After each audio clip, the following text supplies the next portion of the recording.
Say if you give a man a gun, he'll rob a bank. But if you give a man a bank, he'll rob everybody.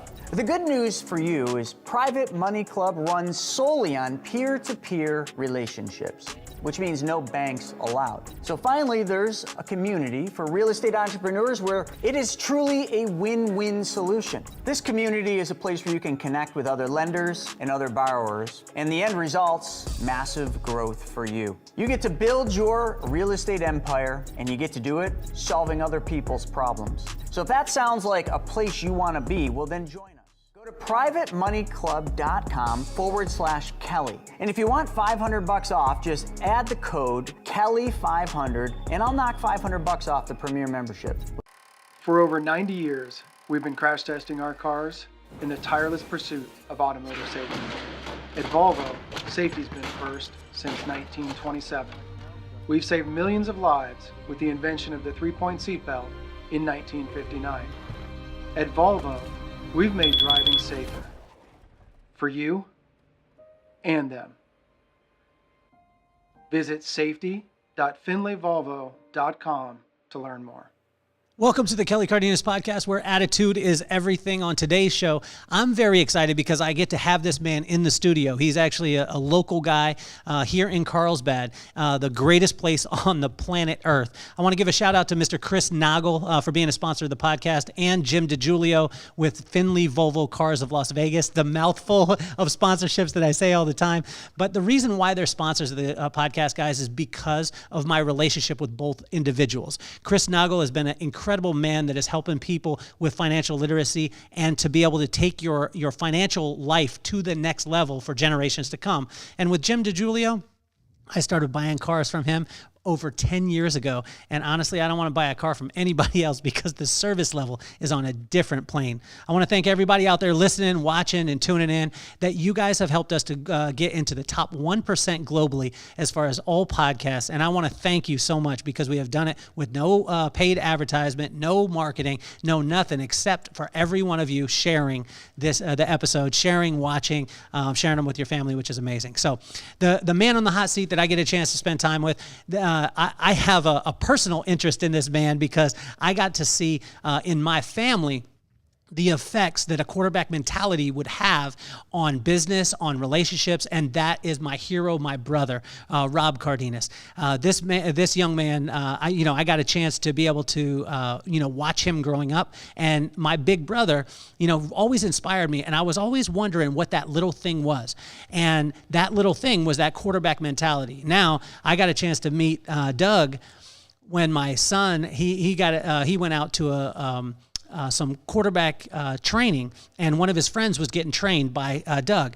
And it was incredible to be able to see the things that he could break down, the little nuances that to be able to help kids go to the next level. And so I wanted to force him to be my friend. So I cornered him after practice and I said, look, I'm going to force you to be my friend for the rest of your life because my son plays quarterback also, and I want to have the best of the best around my son. So he doesn't want to be called founder. He doesn't want to be called CEO, only on LinkedIn, but the owner, founder of Brady Performance and the baddest quarterback coach in the Southern California. Please welcome to the podcast, Mr. Doug Brady. Appreciate it, Kelly. It's great to be here, man. Is it okay that I call you it's your show, brother. Founder and CEO? It's funny because on LinkedIn, sometimes we have to do those things to get somebody's attention. Am I correct? Right, it's the different platforms and kind of understand the audience, what the intent is. So I try to listen to those things best I can. I think one of the coolest things is you've zeroed into the thing that, you are the best at. I got a chance to be able to watch. Now, Owen, who shout out to Coach Gabe and Owen needed some receivers. We brought Maddox out there, and I just watched you in a couple of little things. You were able to shift the way that the ball was released, the way that the confidence level, all those things. Now, you were a quarterback growing up. You played it in Poway. You played at, was it Mesa? Yes. Okay, so played at Mesa, went on to New Mexico State. I'm saying it right, the Aggies. Yep. We're not going to say the other name because then we'll get in a fight and you'll win. And also on to Menlo College up in the Bay Area. And you playing, did you have a coach like you from when you were young? No, I bugged the crap out of people to coach me, right? There wasn't really a private quarterback coach when I was coming up. And so if I get a magazine or if I could hear something on ESPN that gave me tips, and I was going to go work on those things, you know? And so I didn't really have anybody that would help me. I had a couple of neighbors that would throw the ball at me a little bit, give me direction. I wasn't until I was in high school when I got a quarterback coach that was able to mentor me, help me out with the little nuances, and then the mental game was the biggest piece. Let's talk about the mental game, because you said it a couple of times. I've heard of it. When I talked about my hero, my brother, he is my absolute hero in life, and he was an undersized quarterback too. And you've referred to that a couple of times. You said I was undersized. But your mentality is on a different level. Let's talk about the mental state of what it takes to be a quarterback and how that can relate even into your business. Yeah, I mean, the first thing is belief, right? You need to believe in yourself, because if you don't believe in yourself, others are going to pick up on that really, really quick. And so that mentality of believing in myself and creating processes for myself mentally to help me snap out of negative environments mentally, or even like bring myself down from like very positive experience to be able to move on to the next play was huge. I used to always repeat to myself, patience, poise, confidence, because as a quarterback, you need to have patience. You need to be able to have poise, and you always need to be confident. So you said bring yourself down from a good play. Most people are like, stay in the good play, visualize the good play, stay in that place. Don't show yourself anything negative at all. But I find some of the people that perform at the highest levels, they forget about their successes. Why is that? Why is that so important? Because if you carry one play over to the next play, then it's a complete different animal. You know, the other team, they practice too, and they have pride, and they make adjustments, right? And so if you start thinking you can make the same exact throw one play to the next, or you can do the same exact thing, then somebody might get a beat on you. So you have to have a clean slate every snap, have your process nice and clean, looking at the defense, and then as you go collect the football after the snap, then your eyes need to snap to a specific place. So you can't just assume it's going to be there. You got to react, right? So that's what I mean. Like I remember when I was playing at Mesa College, there was a play that the whole sideline erupted, right? This whole stands erupted because I made like 3 people miss and then threw a ball on the sideline. It was crazy. And I remember just switching to get the play call. Like literally after I released the football and saw it was caught, my eyes snapped immediately to my coach, and I could see in my peripheral everybody going wild, but I was like, next play, let's go, next play. And you have to do that when there's a negative play. And I think this position, if you know, the times that I've taken this into my business life or into my marriage, like I even taught my wife that, like, next play mentality. It's really helped me just reset. So let's talk about the wife side, because when you are a quarterback, I'm going to shift just a little bit with this. In a marriage and being a quarterback, you're a general on the field, and then you go into marriage, and a lot of times you want to call the play because that's what you do, and you want the people in the huddle, which is your wife, to understand the play and run the play. And then when they don't run the play you want them to, then you could get on them a little bit and say, like, we got to go to victory. How does that work in marriage? Well, when you think of like Barry Sanders, or you think of like Earl Campbell. Oh, thank you. Thank you. You don't really remember the quarterback on that team, do you? Mm-mm. No, you remember that guy. So just because you're a quarterback doesn't mean that you're actually the star of the team. So my wife is the star of the team, and she's a serial entrepreneur. She's the hardest working person I've ever seen. And I always felt like I was a hard worker. So it's humbling, right? So dealing with my wife, it's I definitely try to give her coaching, try to step back when it's not time to coach her and just time to listen. But she's the star for sure.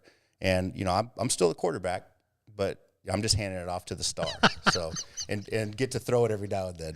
You're a smart man, Doug. Yeah. Very, very smart man. Let's go back to the young Doug. And, you know, when you were talking about the undersized, I want to stay in that for a second as far as the undersized quarterback, because a lot of times, like we learned very early on from coaches, the old saying, I think it was, who was it? Was it Mark Twain? Was it Mark Twain that said it? It's not the size of the dog in the fight, it's the size of the fight in the dog. I don't know who said it, but I think that Coach Barksdale did, because that was our coach. And that's something that we've lived by. Can you talk about that mentality and the difference between a person who has the size, maybe even has the talent, but you're adding the hard work, the grit that will beat that every time. Yeah. So, one little caveat to that, I made up for my small stature by being slow. So, I had a couple of things working against me. But I was the youngest one in our family, until a later point. Then I had a younger brother, younger sister kind of come in, but I grew up the youngest. And so I had to fight. Right. And so we went and played tackle football or played that game where, one kid had the ball and everyone tackled them. I was the smallest one in the group, and so I had to figure out how to make it happen, right? So that tenacity and kind of relentless pursuit to try to succeed was in me from a young age. Just going into being an undersized quarterback, again, it went back to mentality and belief, because when I didn't believe, then I wasn't going to have a shot. But when I started believing, it doesn't matter how tall I am, I'm going to go make plays. Then that's really what was instilled in me that helped me be successful. And I think when you have a crutch like that, or you have something that people perceive as a knock on you, and you even perceive as a knock on you, then it makes you wake up a little bit earlier, during a weekday. It makes you go to the hill and go run sprints over. When I grew up in Poway and Garden Road, there was this little hill called Iron Mountain, or not Bulldog. It was called Bulldog. And I used to literally get to the bottom of that hill and think about the kid that was in front of me. And I thought about all the other people that wanted to play quarterback. And I thought about all the other people in the county, and I was like, I'm racing against them at like 4:30 in the morning, whatever it was. It was kind of nuts. So it just, again, the mentality and then the work ethic to try to overcome that quote unquote, crutch. So hopefully I answered your question. I kind of took us around in a circle. I love it. So talk to me about the scrap part of it. And when did the scrap come in? I'm getting goosebumps when I hear about these kind of things, because there's so many people out there, whether it be in business or it be in, in their job itself, or in sports. A lot of times people count themselves out. You said, until you started to believe. Tell me when that scrap switched. When did the switch flip for you, and you started believing that, hey, I'm Doug, like I'm gonna be quarter. I don't care if I'm this size, or I don't care if I can run the 40 in this. I'm gonna be quarter. I'm gonna be the general of this team. Yeah, I don't know the day that it switched, but I was pretty stubborn. One of the biggest things about me, I'm stubborn. Even if I. When I went out for quarterback, I always had failure with it. It was always a coach's son that got to play the position. It was always a person that had more repetitions, that was just more seasoned, that could take the snap, hand it off, because we were in a run dominant offense, and so being able to call the play, time up all the motions, and hand off the ball appropriately was what you needed to do, and then you needed to throw every now and then, and so. I just practiced this stuff on my own. I'd literally go to the park by myself when it was dark and just work on my footwork and just say, I'm not going to get denied. I remember learning that I wasn't going to be the starting quarterback my junior year. And just, after practice, I still went and did extra. Like, it's going to happen. It's going to happen. And I was the backup. I became the starter my senior year in high school. And then they found a way to put the other guy in front of me for game one again. And I'm like, here we go again. And then they put me back in it later on that game. And then the next game, I took off, right? And just said, I'm not going to give this back. And I'm going to have success with this. And I would journal. I would read stuff on positivity, and just put myself in a positive mental state, because coaches are always trying to tell me to switch to another position. You're not the right fit for a quarterback. And my stubbornness just said, no, I want to be this position. This is what I love. Jim Kelly was my favorite player, so I wore number 12. I'm going to be like Jim Kelly. I'm going to end up calling plays one day. I'm going to be in the shotgun one day. And so I just had that vision. I just had that belief that it was going to happen. And I remember my high school coach, I sent him a picture of me playing against the University of Georgia in college. Like, I had no business being on that field, on an SEC field, playing quarterback. And I remember going 3 for 5 that game. It's probably like my biggest highlight, right? Other people are going to be like, I had way better days playing the NFL, whatever. But for me, that was a big day. And I sent him that picture, and he said he started crying, because I had no business being on that field. But it was just my stubbornness and my belief in myself got me to that point where I was going to go play on a Division I team and have some success. Almost threw a touchdown. We got a field goal out of the drive, but threw it right in my guy's hands, and he got drilled by one of those Georgia safeties. Those guys can move now. They're big and fast. So where did that mentality come from? Like, who encouraged it? Was it your parents that did, or was it? Did you come from a place where maybe there was some lack? Because every time that I hear of scrap, then there was something that made you fight, like saying, "Hey, I don't want to be in this spot anymore." Was there that, or where did it come from? So, I mean, a few things come to mind when you ask that question. Sorry, I should have answered it the prior time. No, you're good. Set. My mom's from Costa Rica. Got it. Came here when she was 18 with nothing in her pocket. Yeah. My dad is from the East Coast and was going to work for the Defense Department, but started learning some things. He wanted to go another route, right? Because he was in intelligence in the military during Vietnam. And anyways, he ended up quitting school and then hitchhiking across the country. Came to San Diego. Was a carpenter. That was really his passion. So my dad met at Jim Croce's house. Yes. Right? And my mom was a house cleaner, spoke Spanish, like broken English, and my dad was a hardworking carpenter. And so your dad's doing work at Jim Croce's house, and your mom is working at the house, housekeeping. Yep, I guess they were friends with like somebody from the Costa Rican consulate. I don't know where the whole backstory was, but that's where they met. So we didn't have much, right? We didn't have much, and so when my parents split up and separated, my dad moved up to Poway, which is more of like an affluent area here in San Diego, and he scrapped. He bought a house, and then like I remember in 1990 he made like $19,000 as a carpenter. We had like nothing. I had like holes in my clothes, and I went to this school where kids lived in very wealthy homes. I just remember like feeling kind of less then, right? Yeah. And then my mom lived in National City, which compared to Poway, like demographically and just, like as far as like what people earn there's a difference, right? Yeah. So not that the people are better or anything like that. It's just different. It's just different, right? And so I'm Latino. I look white. I have a white last name. I look white too. I'm Latino too. There we go. Sí, hablo español. Soy costarricense. I didn't understand a damn thing you said, Doug, because my dad didn't raise me. But I mean, well, he blames me for it. But go ahead. But that's a big part of my life, that culture, Latin culture. So I think just what we had or lack of what we had was part of it. Yeah. I was the youngest. I lived in an area that was more affluent, and you could tell. Some kids they went golfing or they went to trips. We went camping, and I love those experiences. I'm thankful for those experiences. But I think that upbringing was one of the reasons I was super scrappy, and my upbringing was a lot better than probably a ton of people, right? Yeah. But you only know what you know, and it's all relative to what you see, right? So, I think that led to it. This was not the YouTube time, so I want the people out there like that are listening to you when you're saying, "Hey, I went and worked on my footwork," or "I listened to positive things." You didn't grow up in the age of YouTube where you could just look on, or social media. So where were you getting these positive things that you were, was it cassette tapes? Was it, were you in the cassette tape side? You're young. Yeah. I remember have a Walkman on my head and listen to like MC Hammer, so like with the cassette Would you listen to MC Hammer before a game to get you going? No. Okay. Because I was about to say, you don't look like an MC Hammer, like hype me up guy. What were you listening to before a game? Like Face to Face or, Pennywise. Okay. Some Tupac, something like that, Biggie. When I like that, those guys were huge back when I was coming up, and I, being from Southern California, punk rock. Yeah. Blink-182 went to Poway. Unwritten Laws from Poway.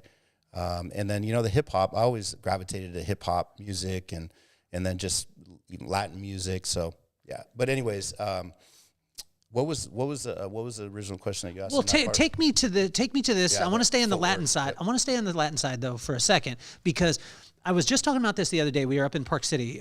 My wife and I, we bought a home it's been almost 2 years ago. And I walked into one of the houses that are being built in our neighborhood, and there was a guy on top of a ladder. It was probably about a 6-8 foot ladder.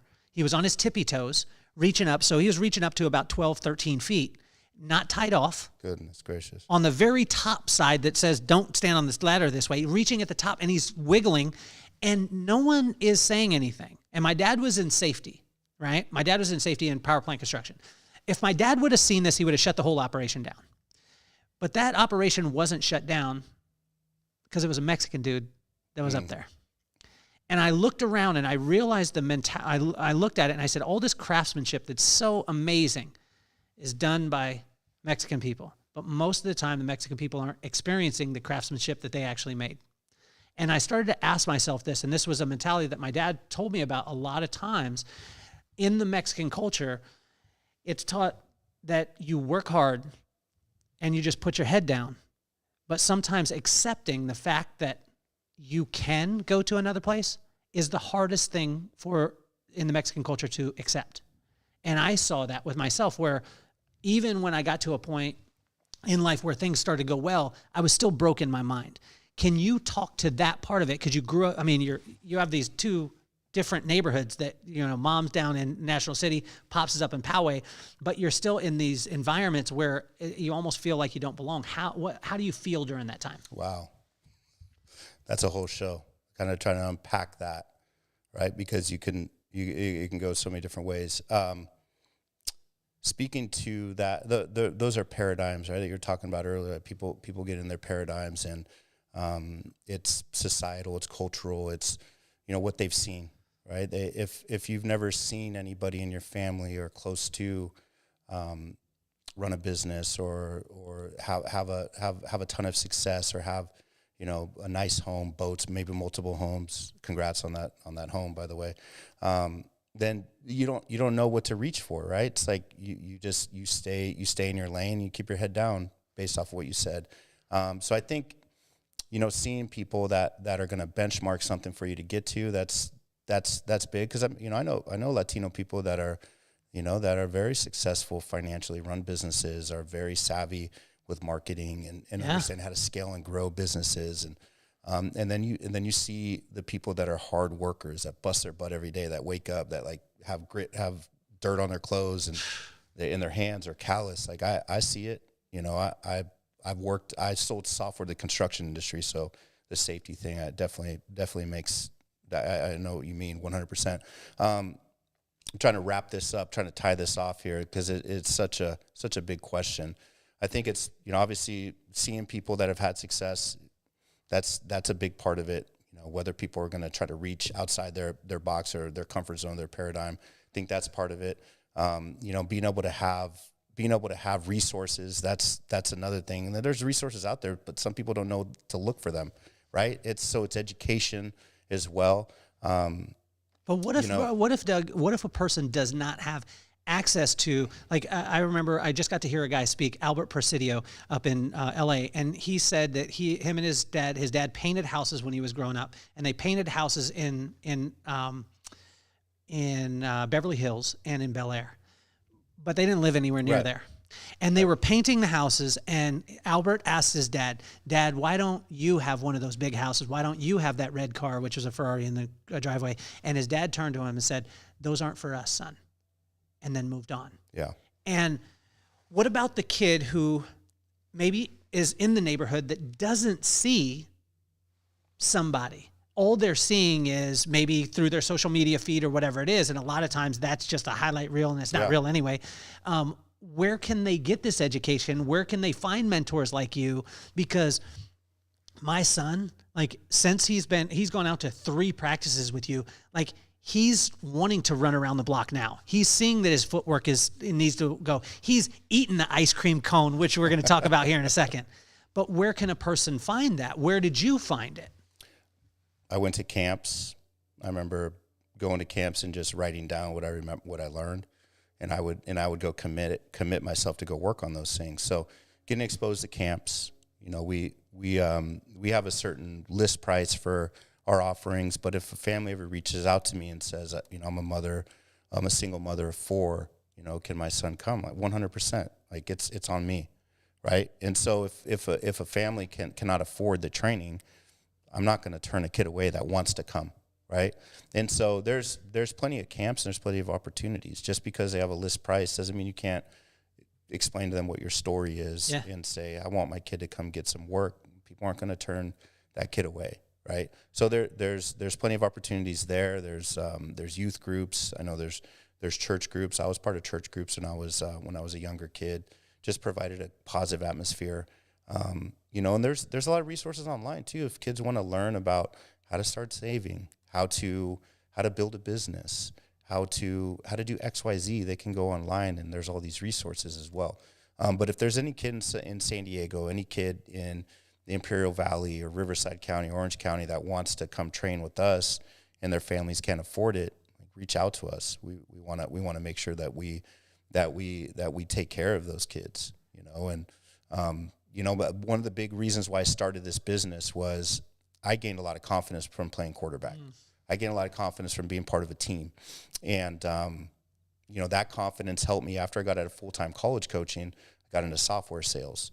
And that confidence helped me get into leadership positions just by default, just because the way that I carried myself and my background. People went, hey, they called me coach. I remember the CEO of my two software companies I worked for called me coach, you know. And, you know, that was a great feeling, but also they knew that they could trust in me. If they sent me out to go do a presentation in Wisconsin or in Palm Springs or in Vegas, I'd go give a presentation because I didn't really worry about falling flat on my face. I'd prep.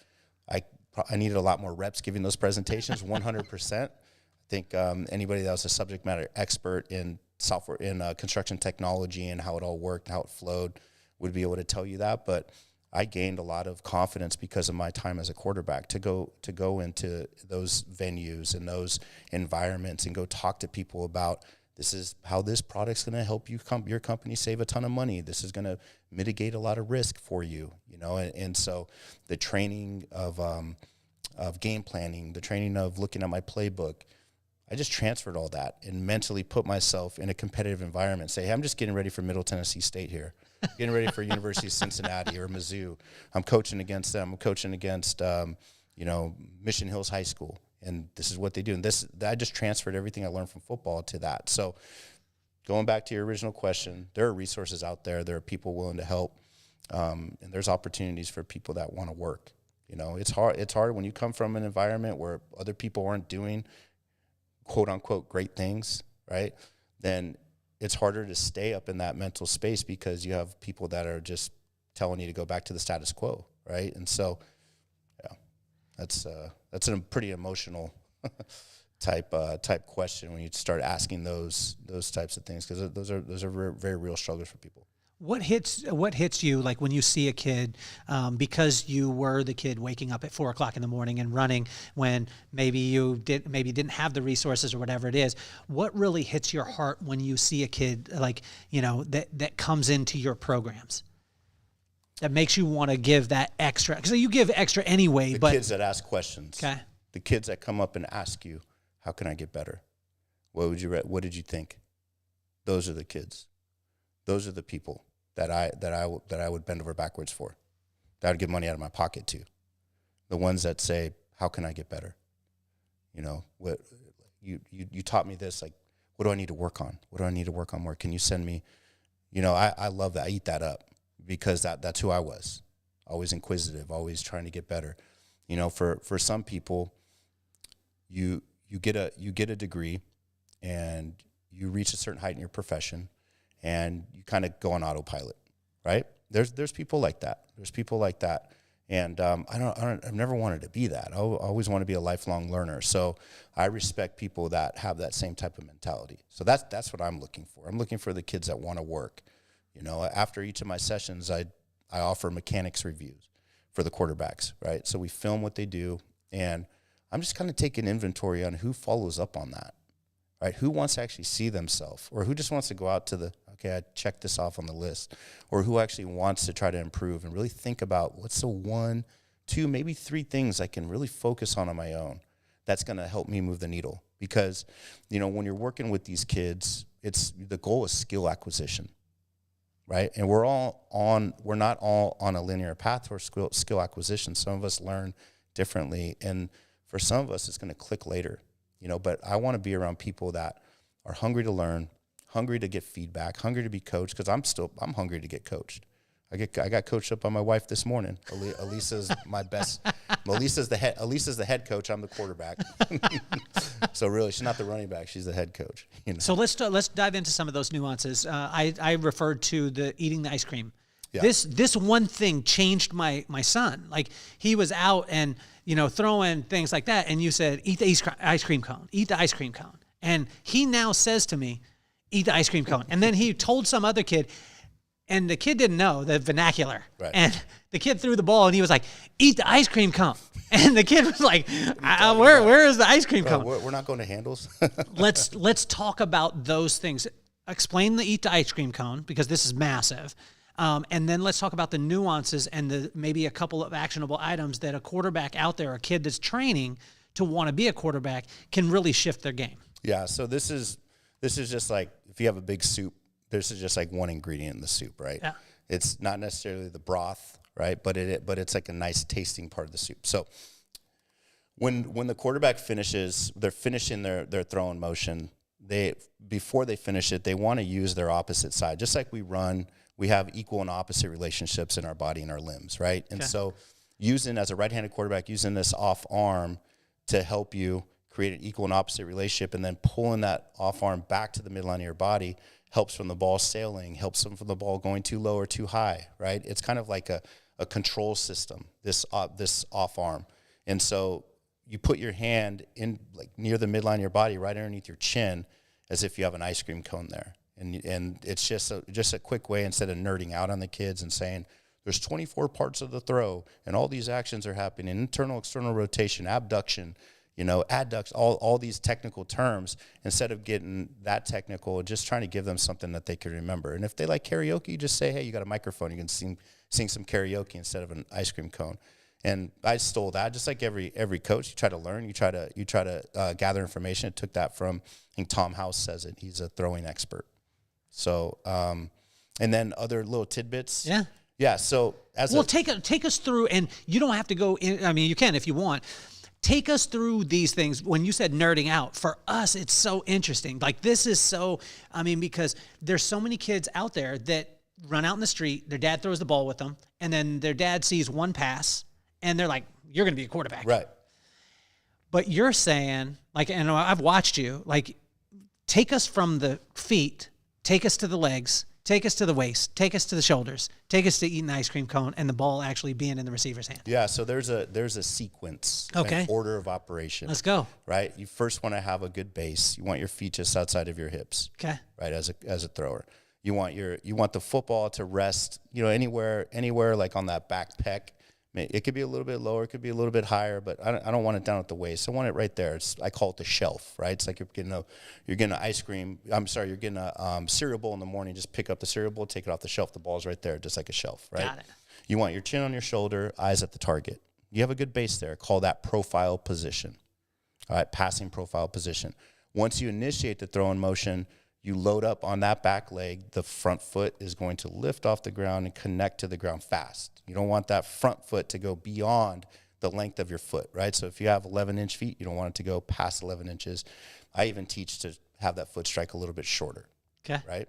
And then as that's happening, there's all this order of operation that's happening through the chain of the body. So you want to try to create ground force at the lower half. As you're creating that ground force, you want to try to have at least some type of pause or rotation back towards your throwing arm with the football, having your shoulders glide right over the rib cage to create that little separation from the lower half and the upper half. That's going to end up creating torque and sling tension, right?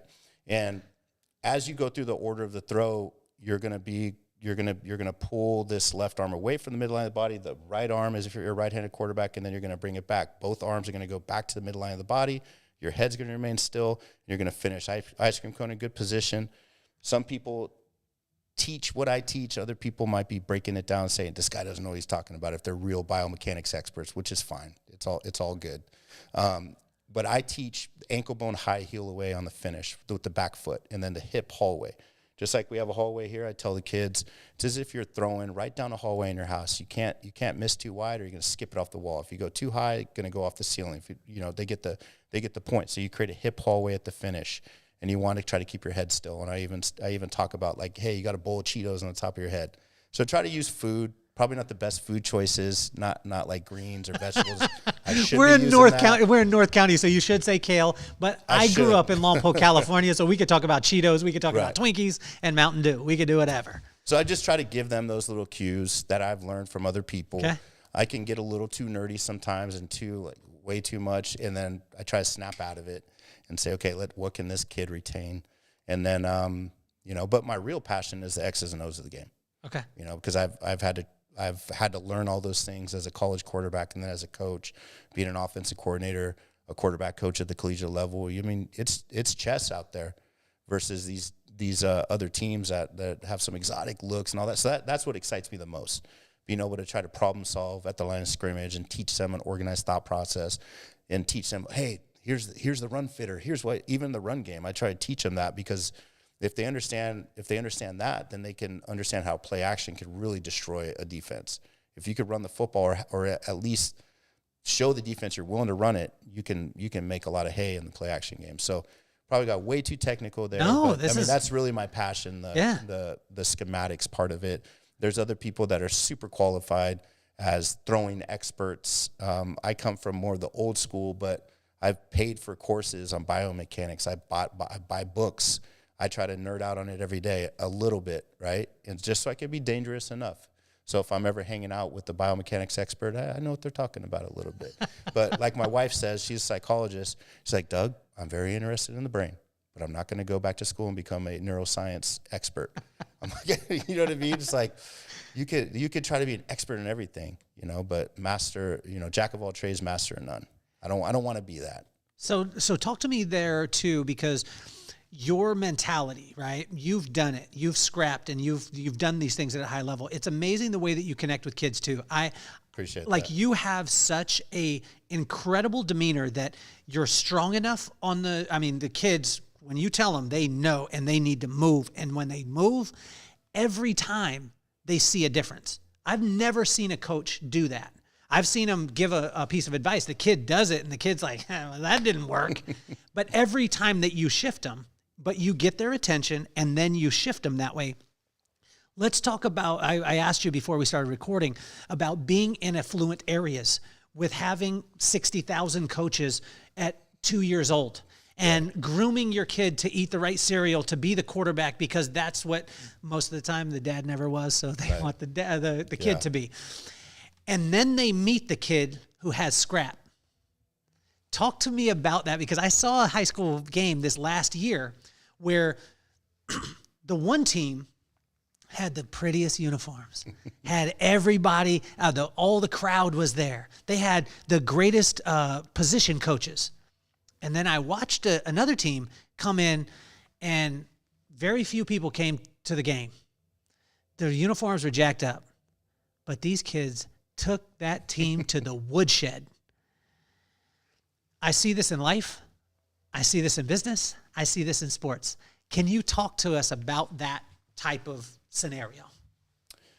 Yeah, so kind of there's a few pieces there. Yeah, this area where we live, I mean, it's I've been all over the country. I mean, I've lived in 5 different states. I've traveled all over the country for work, for football, and different conferences. And I would say Carlsbad. Can you find a better place in the country than Carlsbad? Don't say it too loud, Doug, because then people will want to move here. It's horrible. It's a horrible place. It's got bad weather.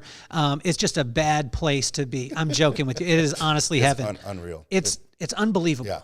And people, even in San Diego, speak ill about it because they think it's where people get old and go to die. And kids playing, every field is packed with kids. Don't tell them.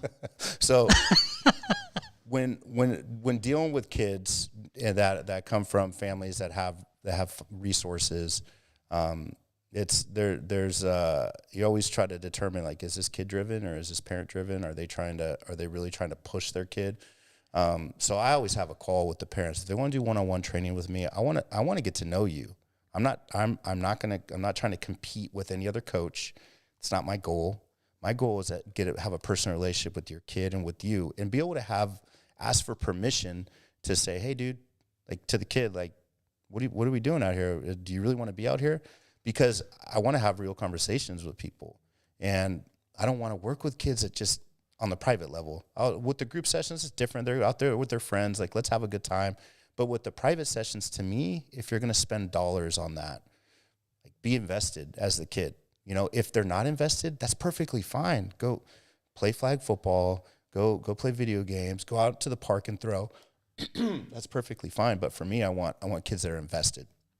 As far as even if they are invested, as far as them becoming something that they're never going to be, I mean, that you got to have realistic expectations. You know, that your DNA is going to have a big factor on your success. I'm sorry, like down the road, hard work with DNA is going to make a superstar, like the Peyton Mannings, right? But you've got to have a certain level of athleticism, even if you don't have size, and you got to make up for it with athleticism and all these different things, right? And so not every kid is going to be a star, right? If they can improve and they can feel better about themselves and they can gain confidence and have a great experience as a youth athlete, have a great experience as a high school athlete, and then go join a fraternity or sorority and be a college student, it's perfectly fine. You had a good experience. You're part of the team environment. I think even most pro guys or pro women in any sport probably look back to their time as a high school athlete and say, that was the most enriching part of my life. There are people from my community that I played with. We went to the pizza parlor after. We went to ice cream after the game. Our families hung out. You know, those are the type of relationships that you really remember. And so, like, the goal shouldn't be for every kid to make it to the pros, right?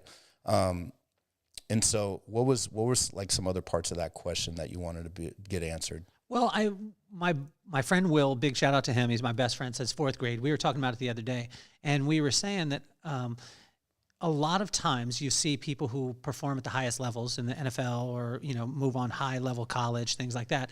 A lot of times they didn't have the resources, so they had to be resourceful. Yeah.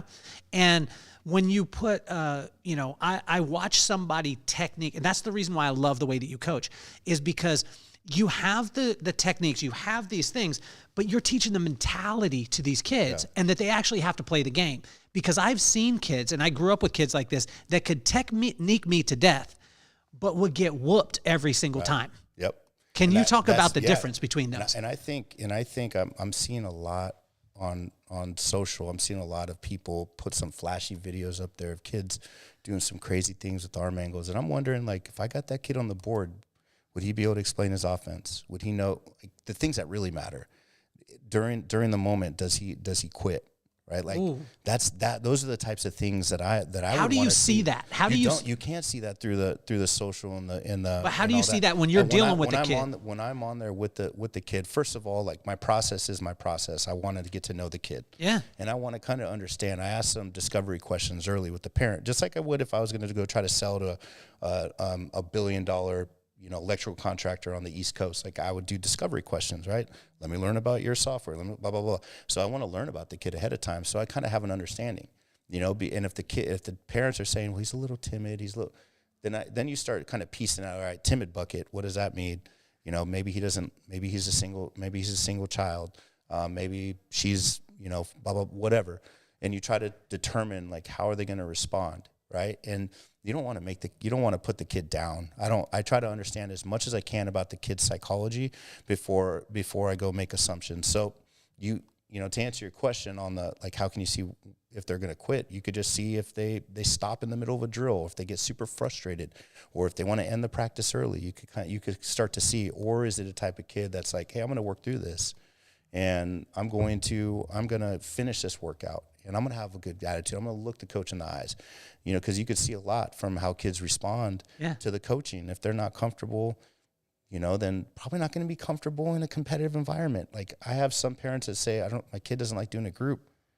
How is he going to do when people are watching from the stands? like I don't want to be mean to these people, but can you fix quit? I think you, if you know how to rewire, like, why is it important not to quit? And then you teach them, you give them some object lessons. Like, okay, if you're not having a good experience and this isn't fun for you, and if they play tackle football and they're not having a good experience and they want to quit, like, I say let them quit personally, because tackle football is not for everybody. It just isn't. You know, it's one of those sports where it's a physical sport. You got to want to do it. You got to want to do it for the person next to you, right? And so if they want to quit tackle football, then I say let them quit. I'm sure people that are old school that hear that are going to be like, "What? This guy's a loser." Probably shut it off when they heard me say that. But I have my expectations. When I coach my tail off. When I played my tail off. But I don't want to try to make people do something that they're not willing to do. Like if they pass a certain threshold and they made it past the cuts or the tryouts and they make the team, I think at that point you've determined that you're gonna be on the team. But if you're not cutting it, you don't like it, you're not enjoying it. Like I don't want to try to push somebody to go be a linebacker and go take on a guard that's outweighs him by 50 pounds or outweighs her by 50 pounds, right? I don't want to try to force somebody that's not going to go physically do that to do that. Excuse me, I got a little scratch. That's okay. So, do you think you can teach it? Like you see kids, and I'm sure that you see them in camps or even that have it, right? And you need to develop it. There's a difference between developing it and manufacturing it. Can you manufacture it, or do you think it's born in? I think your environment is gonna. Man, sorry. It's okay. I get choked up around me too. That's just Doug getting emotional right there. We're getting all emotional up in here, talking about coaching and quarterbacking and making sure. These are tough questions. I mean, that's why we're here. They're not. Those aren't. I mean, because you're talking about kids. Like I'm a stepfather, 3 kids. Okay. And what that's ages? Probably 14. One just turned 14. He's gonna go to high school next year. 12-year-old girl that's 12 going on 25. Bang. There we go. And then an 8-year-old. And do they call you Doug? They call me Doug. Okay. Yeah, they have their dads in their life, and they have a dad that loves them. They love their dad. Yeah. And I come from a family of divorced parents, and so going into this, I had a lot of empathy for them. Yeah. And my if anyone says anything about my time with them down the road, I want them to say that I supported them, and I loved their mom, and I supported her, and that they felt supported by me. That's amazing. Because I'm not going to be their dad. Yeah. I can't pretend I'm going to go try to replace their dad. Don't want to do that because they need their dad, right? They need me. They need me to be somebody who's consistent. And so for me, I'm trying to work through that. And like, why is this? And so like, when you ask me the question about like, how do you teach that? Every kid's on their own journey, and it's so important for us as coaches to be as consistent with them as possible. And so I can get fired up. Anybody that knows me knows that I'm super passionate. Like I want things to work a certain way. And when they don't, I'm like, get a little frustrated. I'm not going to sit here and pretend I'm like this perfect person. Right. But I want to love up my stepkids, and I want them to know I love them, and I want to love up the kids I work with. And some of them are going to be coachable enough to be able to work through and become a quote unquote dog, or whatever term you want to use. They're mentally tough. And then others are just, they're not going to ever get to that point where they're able to handle any adversity. And I think that's kind of that's how our society works too. You got to know what you could handle. You don't want to put everybody in a pressure packed situation. You can't, right? If I were to try to put everybody in the quarterback position, like, come on, man, that's not fair. That's a lot of stress. That's a lot of like managing. That's like the Superman senses, right? I'm not saying that a quarterback's Superman, but you've got to be able to handle pre-snap. Like, here's this information. What did your scouting report say? How fast is your receiver on the left? How fast is your slot on the left? How fast is your receiver on the right? Where are the matchups? And that's a lot. That's a lot. And if I'm going to try to train everybody to be great at that, like, it's not going to happen, right? So I don't have the magic elixir on that, but I know I definitely get passionate in explaining to the kids, like, this applies here. This is so important. This lesson today was all about you being able to handle adversity. Yeah. Hey, today I got after you on this. Like, we're trying to hammer this home, and that's life. You're gonna struggle at things. You're not gonna get this coaching point. You're not gonna maybe agree with your boss one day, but like, you still got to show up, dude, and you still got to put good effort. And then as a coach, I try to read the kids too. Like, for the younger kids, like Maddox age Owen, they like to just play. And so I'll transition and be like, hey, let's play a game. You know, and the younger kids, like when we do the group sessions with the younger kids, we do competition, like 15 minutes at the end. We just play a game. There's no instruction. There's like, we try to reiterate some of the points that we gave, but you know, you've got to try to tailor the training to those different kids, right? With the older kids, it's, hey, this is business-like, this is smooth. And then we do competitions with them as well. But for that, I'm trying to get the high school kids like ready to go play in college. When they go to college, it's a different ball game. The recruiting is another level now, especially with social media.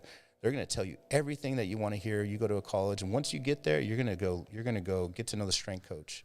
And the strength coach might not have been there on your recruiting trip, but sure, you're going to know who that strength coach is and his staff or her staff, and they're going to kick your butt. And so when you go to college, it is a job. It's a job. You better have passion for that job because it's a different deal. And so, like, to answer your original question, I don't have the greatest answer for that. You did. Try to love them up. And I can't wait for you to go back and listen to this and watch this with your wife, because you answered it at such a level, and you connected it with being a step parent. You connected it with being a parent. You connected it to business, which is incredible. Let's talk about that. It's a 4-letter word that a lot of people sometimes think is sexy. Sometimes people think is nasty. But it's hard to be able to identify it and hard to be able to make it. It's called grit. When I look at you, you're the epitome of what grit is, right? You're willing to put in the work. You're willing to understand and know the way that the body works, but you're also willing to help people through communication to talk to them in their own language, right? And so how do you create and foster grit in a situation? Because from what I hear from you, most of the grit that you got was from adversity. Yeah. How do you create adversity for kids? Man, so I'm gonna first say this. My wife will look at me and like saying, you look really mad. Like I'm doing dishes and I'm like going fast, or I'm doing this. She's like, are you okay? Like you're mint. She always says you got the mint. I'm like, crap, because I wake up sometimes like not pissed off, but like, let's go.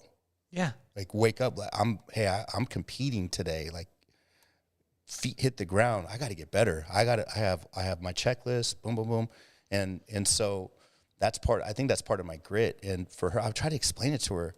And where do you think yours comes from? I mean, mine comes from failure. Mine comes from like failing so many dang times, being the backup quarterback, not getting the job at Nebraska, not being in the NFL coaching, like a lot of failure. Right. And yeah. That's where that grit comes from. Like, I'm gonna leave a mark. The kid with Owen, with Maddox of the world, if they look back in 20 years, say Coach Brady was the best coach I ever had because he broke it down for me and he loved me up. You know what I mean? Like I don't need to be the best coach I ever had, but it comes from this place of competing with myself, wanting to be the best version of myself and be the best I can. So how do I instill grit in the kids? How much of that, Doug? How much of that comes from you wanting to prove that maybe you were worthy, or that, hey, I can go do that? How much of that? Yeah, my wife's a therapist. My wife employs therapists.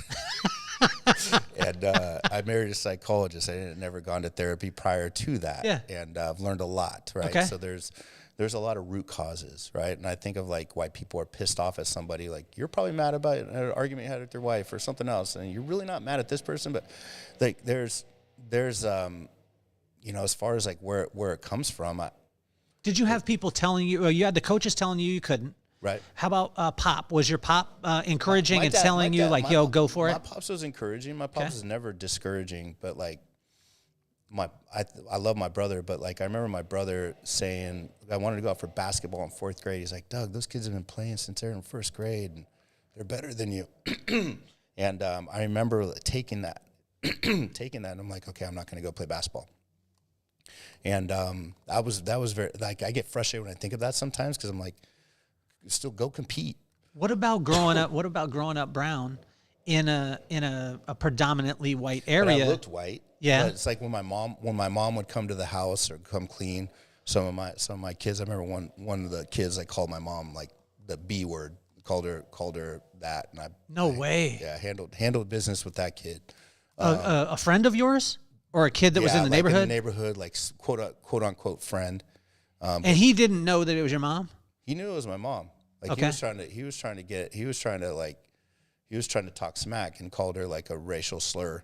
I know like the B word that you're about to say. Racial slur and like lost it. And I remember like, so, you know, that. How'd you take that anger? Because it's sometimes that anger goes into bad stuff, right? And sports. I mean, sports like that was your outlet. When I lifted, people were like, "You're on steroids." I didn't touch anything, but I like lifted like a maniac. You know, I wanted to. When I played quarterback, we went in the wing tee, I'd hand off the ball and go try to like light somebody up. We had a play, we tossed it. I have it on my YouTube channel. Me tossing it and then inserting in on the linebacker like student body play. I love the physicality of the game. I should have been a safety or a linebacker. Like I love to come up and hit people. Like it's probably the thing in football I miss the most. I mean, believe me, I would last 2 plays, but at this point, but I love the physicality of it. And I think I got a lot of my anger out through lifting weights and like sprinting and like. What did you like as a kid? What did you want to show the world? The reason why I say it is because I think a lot of top performers and people that are, I mean, and you're the absolute, like, I cannot emphasize enough. You are the absolute best at what you do. If there's anyone out there that's listening and you're in the surrounding areas in Southern California and your child is a quarterback, you need to have them with Doug. Like, it's transformational. But when I find people and I see people that perform at the high levels like you do, there was this sense of almost pain or proving, right? Like, I'm going to show you, I'm going to prove that part. When did that switch into, like, when did it? I mean, shoot, I could tell. Now I'm just thinking of story after story. One of my favorite coaches of all time, God rest his soul, he just passed away. Bobby Urslow was one of our coaches at Poway. Yeah. And I remember he's like, Doug, why don't you go play linebacker, go play safety. Like, you can get on the field. He's like, you're never going to be the starting quarterback. And I said to him, F you. Like, I said the whole word as like a 15-year-old kid. 15-year-old kid. Yeah. This was old school. Did he hit you then? No. Did he pop you? Because at that time, you could hit a kid. My dad would have allowed me to do that. Okay. My dad would have allowed them to do that to me. Okay. But I said, I'm like, no. And I wasn't a disrespectful kid. I wanted it so bad. And like that. How did he fueled my react? fire. How did he react? He was like taken aback. He told the story every time I saw him. Like, he would tell it like glowingly. He'd be like, this guy, I told him he wasn't going to be the starting quarterback. He says, F you. I told him, like, I didn't say any other words. I said that to him. And I'm like, if anybody that was at Poway, any teachers, any coaches that go back and watch this, or any classmates, they'll be like, Doug was maniacal. Like, I was always practicing. We didn't grow up. We didn't have, my dad basically raised us on his own. You know, God loved my mom. She had my little brother and sister down in San Diego. And, you know, she always showed love to us, all that. She was not like she wasn't present, but he busted his butt. We didn't have much, man. So I was like, how am I I want to make it. I want to be a pro football player, all that. I didn't care about school. School didn't really matter to me at that time because nobody checked my homework. My dad would say, you got to work hard. But he was so tired because he was a laborer. He was a carpenter. He was busting his butt all day. So nobody really checked up on me. So it was football. Football was my thing. That was what I wanted to do. It kept me out of trouble. I didn't go do drugs. I didn't drink. You know, I was like ball. That's what I wanted to do. That's what made me feel good about myself. That's what made me feel like I was going to be able to pull out of like any negativity, you know? And so I just wanted to outwork anger, I guess. Outwork that anger that I had for my mom leaving my dad, and for our family being broken, and you know what I mean? And for like, because I felt like, hey, if they stayed stuck as a team, everything would be peachy keen. That's what kids think. And so like when I talk about my stepkids, I have empathy for them from that standpoint. I'm not perfect as a stepdad. Like, I want to be better for my wife. I want to be better for those kids, and I want to be able to have a great relationship with them, and be able to be at my stepdaughter's wedding and have her like know that I was a part of her life and my stepsons, and know that. But like I had that anger. I think I had that anger that I just wanted to outwork it. I wanted you know, people that, you know, that maybe poked fun at me for being like all you do is football, you know. I wanted to be able to like make something of myself. And so it just runs deeper. Like the football thing, because I was selling software, I got out of full-time coaching. You know, I left Central Methodist University in Missouri. I left there and moved back to San Diego. And I was like, man, I need to start making money. Because I made like my last salary there in 2014, was like $40,000 a year. You know, it would cost nothing to live there. But, you know, I was at that point, I'm like, man, I want to eventually get married. You know, I want to like have a family. I want to be able to do it. And so I was knocking on the door for big jobs. If I would have stayed in it, I would have got big jobs. I know it 100%. But I ended up going out of that, got into sales, got into New York life, worked like 5 jobs, worked at a bar, worked at a restaurant, trained quarterbacks, substitute taught, and trying to learn life insurance because they didn't give you a salary. And then I kept on getting a job offer to sell software. And I got a software job where I sold job site intelligence to contractors, mobile time clock. That's just how you spice up job site intelligence, right? I'm going to help you save your money, company a lot of money. And I did that. I had to door knock. Dude, I had a door knock. I remember going one time into this electrician's office, and I could tell the secretary was just having a bad day. The owner's probably a bad. And then he walks in. As I walk in, I'm like, I'm here to sell some King James Bibles. He busted up laughing. And I like kind of cut the. But I ended up getting I ended up being able to do a demonstration. I learned a ton selling software, having to go door knock, and then I went to a bigger company, sold project management software. So, but I kept on coming back to this football thing. I remember being gone for like a meeting one time, and people in the office kind of joked around, and because I wasn't there, and like the new COO asked everybody to introduce the person next to them. So one of my colleagues I was good friends with said, okay, Doug's not here, but I'm going to introduce him. Doug used to coach football. And so like everyone laughed because I always talked about football. So I'm like, yeah, that's right. I'm a football coach.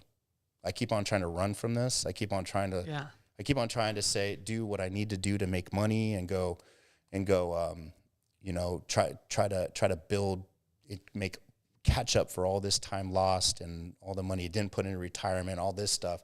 And I need to go do that. But just kept on coming back to, this is my passion. It's deeper than just football. Yeah. It's more important than just teaching them how to take a drop or how to put something on Instagram. Like I want to have life-changing relationships with these kids. Some of the kids, like, maybe I'm too hard on at times. Maybe they're like, they're not taking the coaching, and the relationship maybe got strained. That's what hurts me the most. Like thinking of those kids, I'm like, man, I wish I could have helped every single one and connected with every single one. But you're not going to be able to do that as a coach. And you know, so my calling is coaching. My calling is mentoring these kids. My calling is teaching them the life lessons. Because if Maddox can remember a couple things, but down the road he could say, that helped me for presenting to this board of people that ended up giving us $500 million or whatever, you know, and I learned skills from Coach Brady, or I learned how to prep as a quarterback, how to watch film. This is how you take inventory of what the defense is in. This is how you take inventory of the personnel. This is how you take inventory of how you're going to attack that team, and you line it up. You take the same exact thought process into going into a sales territory and doing a go-to-market strategy. Same exact thought process. You go and you look at the competitive landscape, and you look at your strengths and weaknesses. You do SWOT analysis, whatever new business lingo. But you think about, how do I remember going head-to-head with companies like behemoths and having to go convince a contractor in Kentucky that you need to go with ours. And I wasn't trying to negative recruit or negative sell. It was more like, they're great for this, this, and that. This is how we're going to really help you. You told me about your business in regards to this, and then this is how I really think you ought to use our tool. And you're gonna realize some more profits over the next couple of years because you're focused on this area, right? Like, but how did I learn how to do that? I learned the sales training, of course, but the confidence to do that, because I was a quarterback, because I was a football player, I was a coach. Like, for me, that worked. And other people, they didn't need that experience. They're great at what they do, but this is my avenue and this is my median, you know? And so that's why I started Brady Performance. And when you look at the website and you look at the mission, the vision, you see the word leverage. I want them to leverage, because if you learn how to leverage something, you're going to get multipliers out of it. Wow. You're going to get great results out of it if you learn how to leverage it. So the pre-snap scan or the post-snap or the pocket movement or learning how to keep great pad levels and O-linemen, because we do group training as well, not just quarterback training. You're gonna be able to transfer that for the rest of your life. Other sports, relationships, that's the why behind why I started it. You know, from like a business standpoint and building, scaling, growing. Like I'm gonna want to pick your brain on some things there in regards to where the business is gonna go, and you know what I'm gonna do long term with it, right? Yeah. But like right now, my main focus is helping the kids I work with, making sure they get developed. You know, so I could talk about this for days. Well, that's why we want to talk about it. This is the reason why I wanted to have you on, is because every person that hears your voice right now can hear that. You changed in your seat when you started talking about that. Like your countenance changed, your flow changed. And it's amazing because you were just talking about pre-snap, post-snap, and execution. And if you look at that, you actually broke that. I don't know if you realize, but when you listen back to it, you just broke that down when you were saying you were going against behemoth companies trying to get a contract, because you were pre-snapping them. You were seeing where their defenders were. 100%. You were seeing all those things. It is absolutely incredible. So think about this, because we're going to show some love to our sponsors real quick. But think about this. I want to know what the high school kid, or even, let's go, the flag football kid needs to know about high school. The high school kid needs to know about college, and the college kid getting ready to go in the pros. We're going to cover that right when we get back from our message from our sponsors. Uh-oh, it looks like we piqued your interest in the Hideout. First of all, let me tell you what the Hideout is not. The Hideout is not for hustlers, for grinders, or for people who are looking for a shortcut to what the world calls success. The Hideout is about growing as men, creating lifelong friendships, and having the time of our lives. Are you ready to tap in to the endless source that will take you from success to significance? The Hideout is 2.5 days of hiking, biking, and doing the little things that it takes to create lifelong friendships. I find that joy is nothing more than falling in love with your current circumstances and allowing magic to happen. And that's when we see growth in every area of your life. Have you accomplished your goals professionally and financially, and you still thirst for something more? Has success in these areas come at the expense of far more valuable things, like your family, your children, and your relationships? Alignment in business, strategic partnerships, and joint ventures all come from true relationships. The Hideout is designed to get to know people before you'll ever meet them. This is not your typical mastermind. The Hideout is focused on the one thing that will fuel everything: joy. And when joy is overflowing in your life, you'll find growth in your marriage, your relationships, and oh yeah, your business.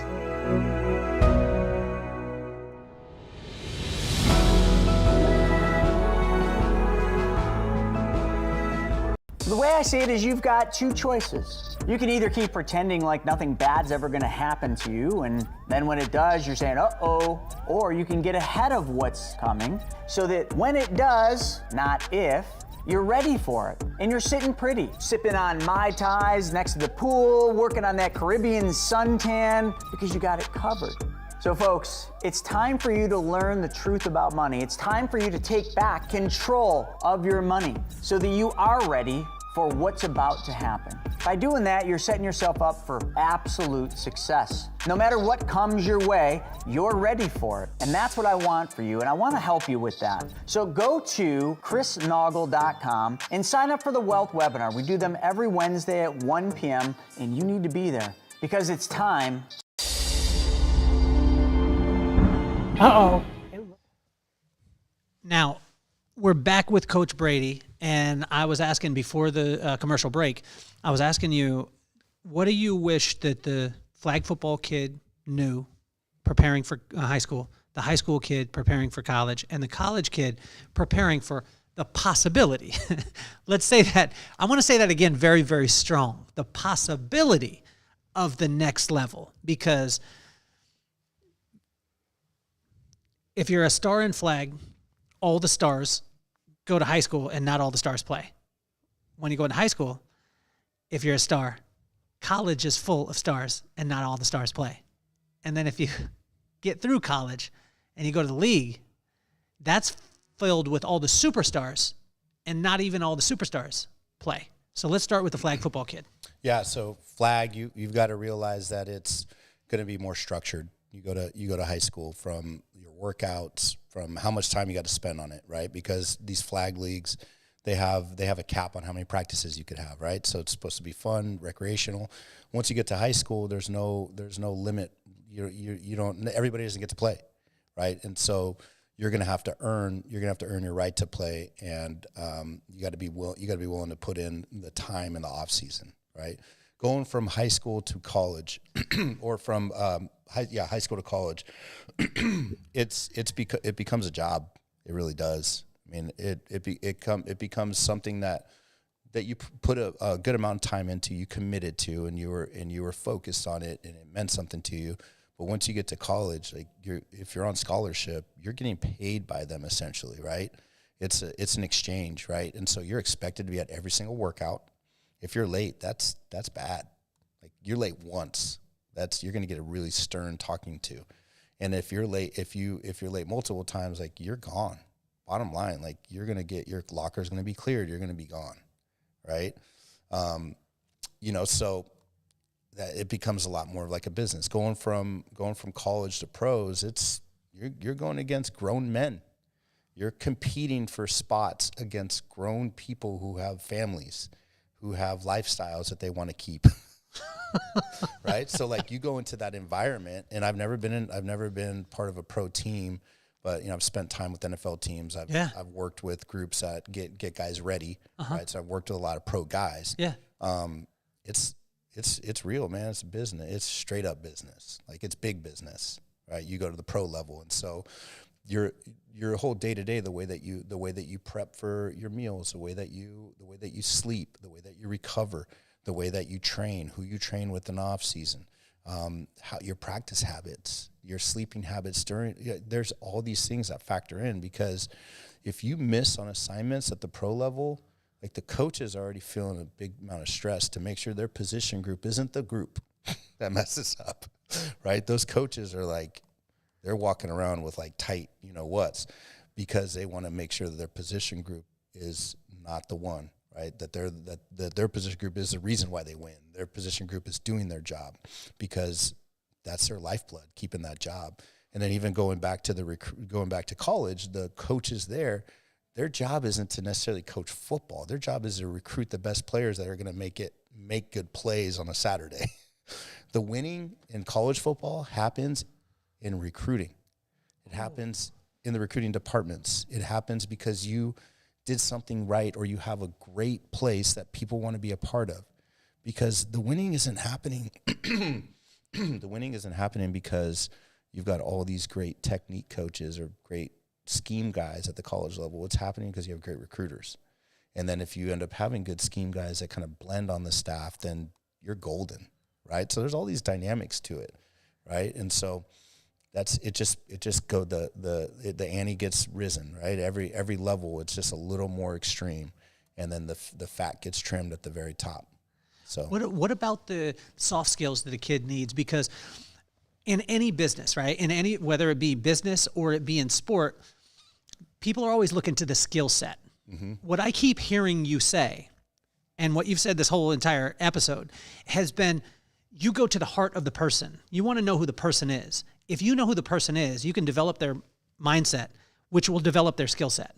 But if the kid is only focused on their skill set, it's going to falter. 100%. And so how can and what can a kid work on to be able to those little intrinsic things that are not on the field to get themselves prepared to be an elite quarterback or a high-level quarterback, or to be able to even play that position that has nothing to do with football? Because when you go back and listen, and I've been listening to you this whole time, 95% of the reason why you were successful as a quarterback didn't have to do with stuff on the field. It had to do with your heart, your mind, and then you applied that to your skill.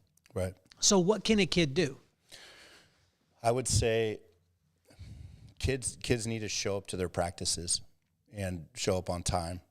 Show up on time means a little bit early. Then you show up. Like when I coached at the high school level, kids skip practice. Kids didn't show up. What is early or what is on time to you? Like, well, I mean, practice starts at 5 or at 3:30. Then you need to be on that field by like 3:20, like with your gear on, ready to go. So that means you show up at what time then? Like 3:20 if it's at 3:30. No, but you said the gear is already on. So how long does it take to get the gear on? What? 3 o'clock. I mean, typically after school, I mean, they have. I'm talking Doug though. I'm talking Doug. When do you show up to practice? Like when we go back to young Doug and he's running the hills at 4 o'clock in the morning. Yeah. I mean, I showed it. What time? I showed up early, like maybe 15 minutes early on the field. Okay. And start going through my own stuff that I wanted to work on, footwork or whatnot, you know. So like at the college level, you have a pretty structured, like you have your time that you're doing this study hall, you're doing, especially when you get there at first, you have your weight training, and then you have like meetings before practice, and so everything's kind of building up to practice, right? Yeah. And so, I mean, you're there not rushing to get to the meeting, like you're there like ready to go, like all of your clothes is all ready to go from the staff that cleaned it, what do you call it? So it's all ready to go there, and then you go to the meeting, and then you get ready for practice, you walk down at the college level.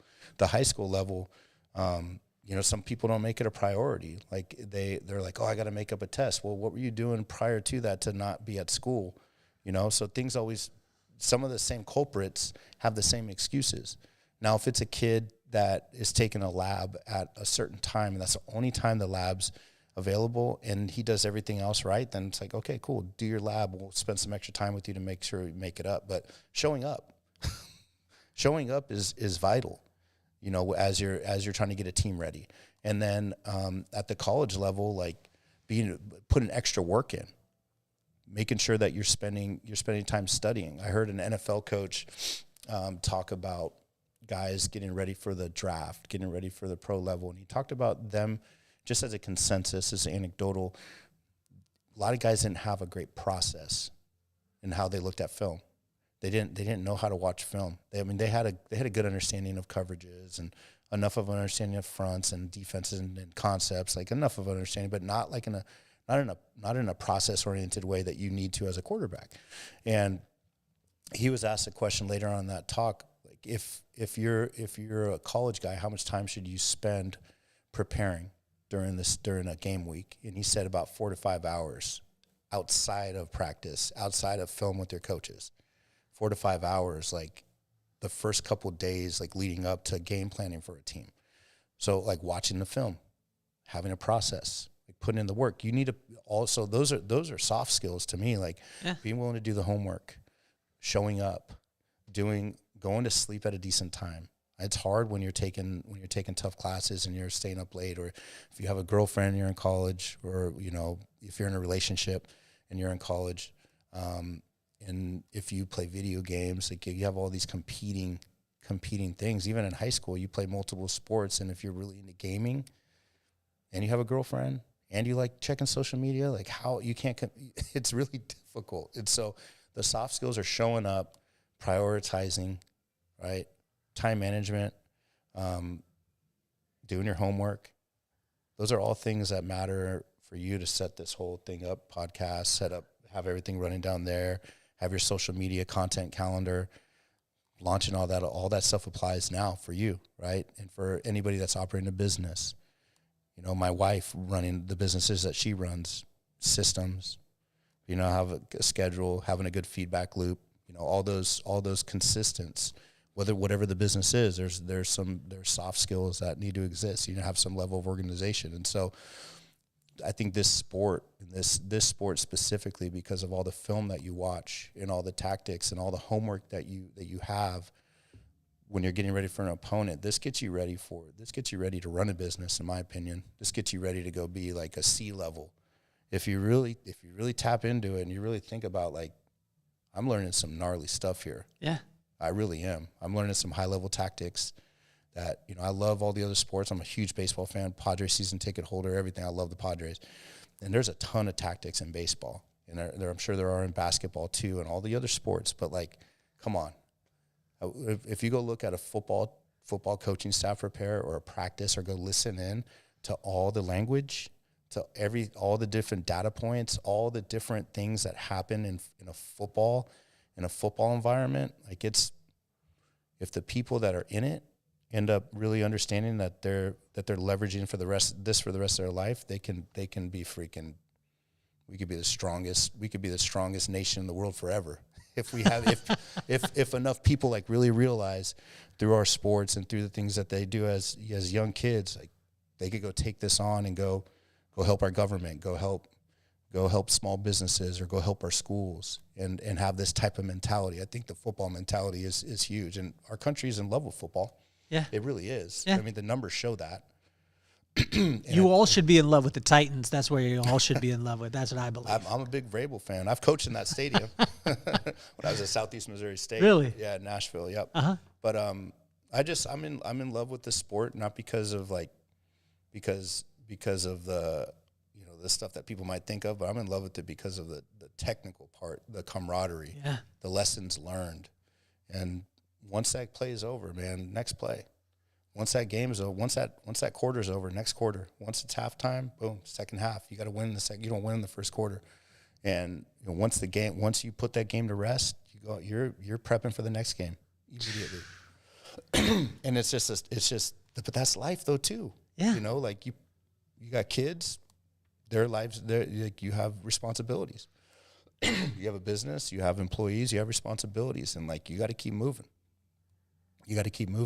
And you enjoy the process. Yeah. It's process driven, and it's not necessarily always about reaching XYZ goal. Obviously, everybody wants to win the Super Bowl. Everybody wants to be super profitable in their business. Everybody wants perfect kids, but it's the process. Yeah. So how do you say this is a thing where people talk about setting the tone.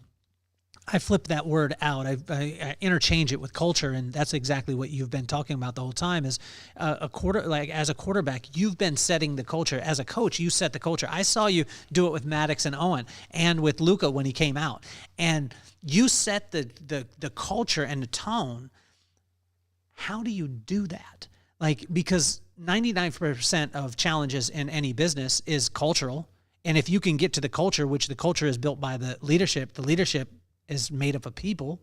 And if you can connect with the people, like you were talking about, get with their heart, how do you help to set the tone and set the culture of any team that you're on, or the environment when you're working Brady Performance, you're working in a camp, or you're working individual? How do you set that culture? Well, I think when you write a business plan out, one of the very first things that you do is you write a mission and vision statement, right? Okay. Like you point back to that.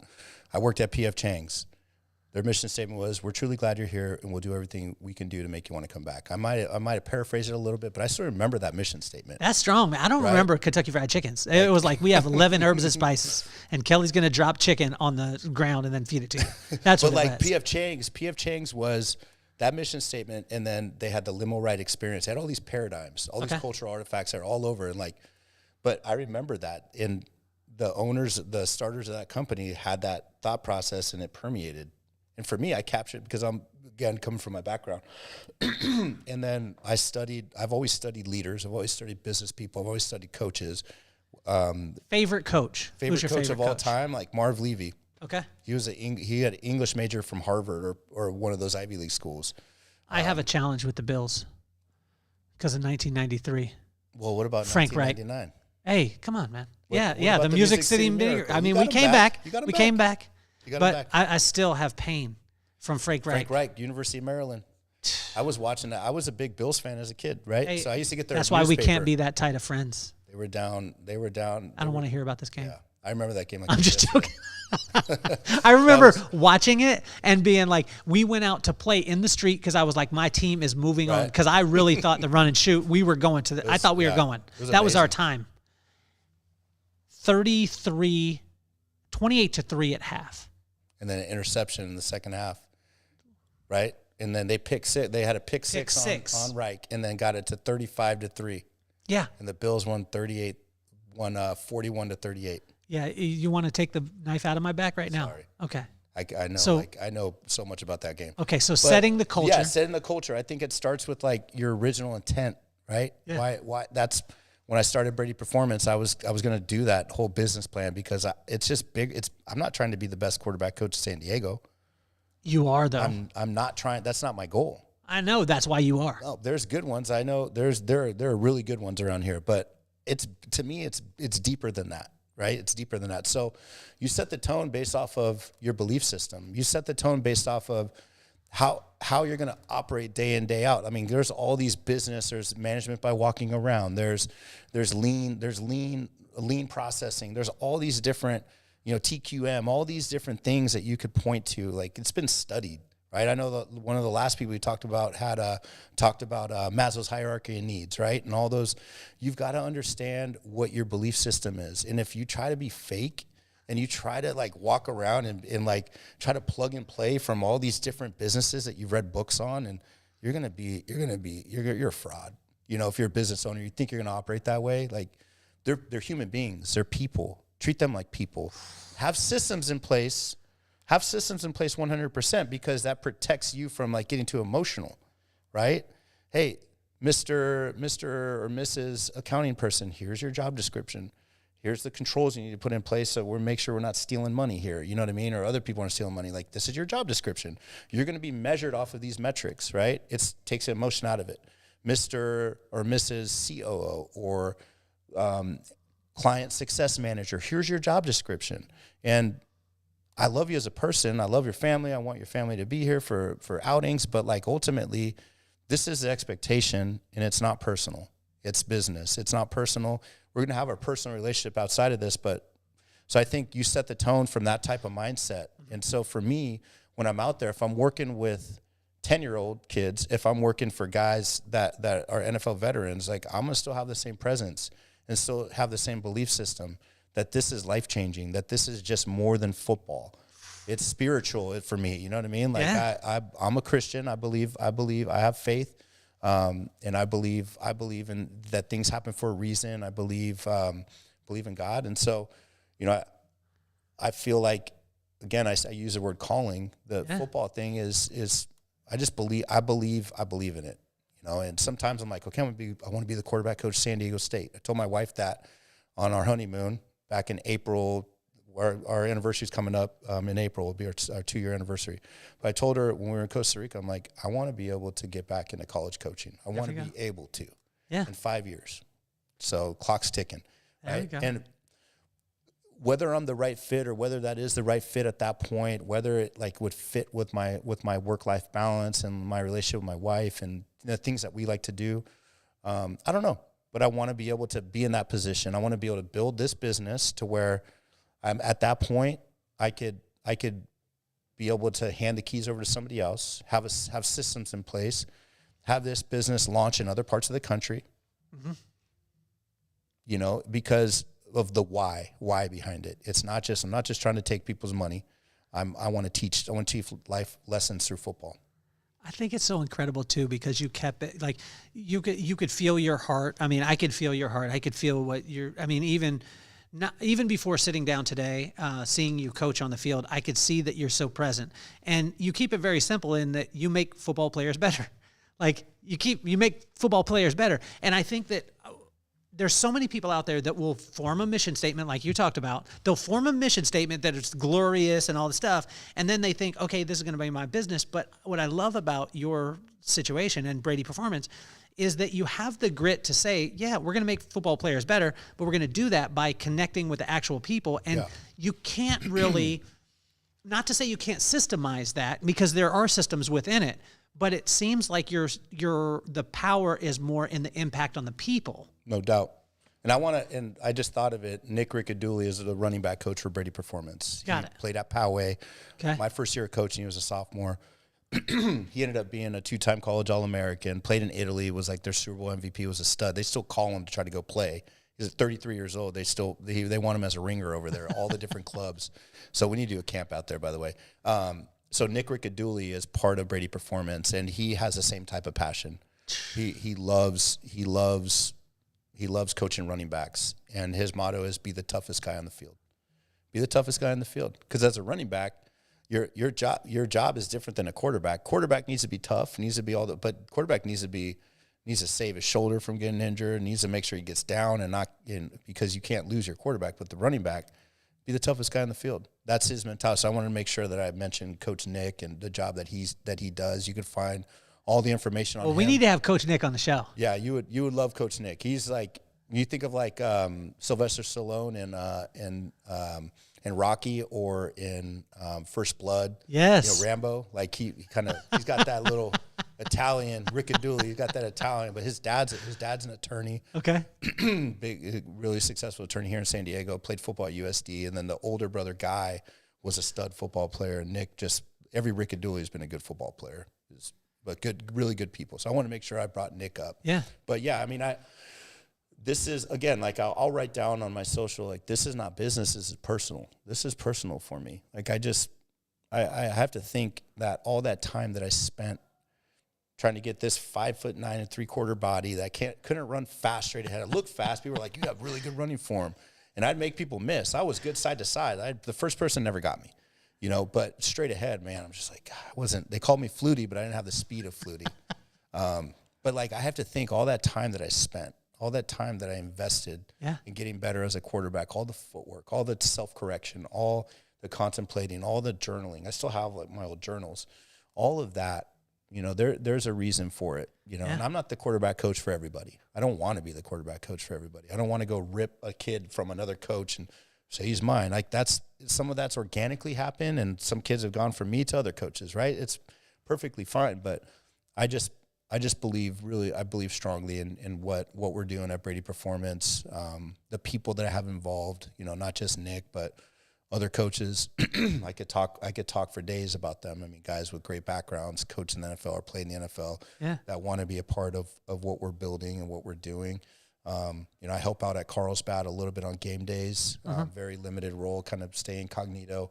But I have a great relationship with the head coach over there and the defense coordinator and all the coaches, really good people. The kids work hard. So, I'm still part of a team in a small capacity. But, I think you asked me earlier when we were off, you're like, do you work with other programs in the county? Like, as a consultant, this. As a consultant, you don't trade secrets. You don't give specifics about what somebody's doing, right? If you're any good at what you do, and you're a coach on another team, you watch the film and you know what they do. Like, you don't need Doug Brady to tell you, well, they called this play 56 Ripper. You know what I mean? Like, so when I go work with other programs, and coaches have even commented, like, they give you access to your play. Yeah, because they know I'm not going to go give it to you. Like, if I'm going to work with your kid, I want your kid to be good. I want your kid to feel loved by me. I want your kid to get better. And I'm a resource for people around the county. And I have kids all over the country that do film sessions with me, and they sign up through my website. They sign up for a time. We watch film. We want to watch film on Joe Burrow. We want to watch film on Bryce Young, Tom Brady, whoever. We got film on it. You didn't mention any Titans. Tannehill.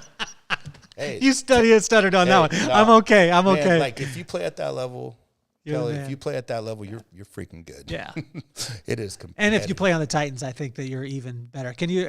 We got to tell that to my buddy Dave, because he's a big Chiefs fan. So he's got the ringer. You know what I mean? He's got Patty on the side. The Chiefs have Andy Reid. Just how much experience that guy has. Yeah. He's seen it all.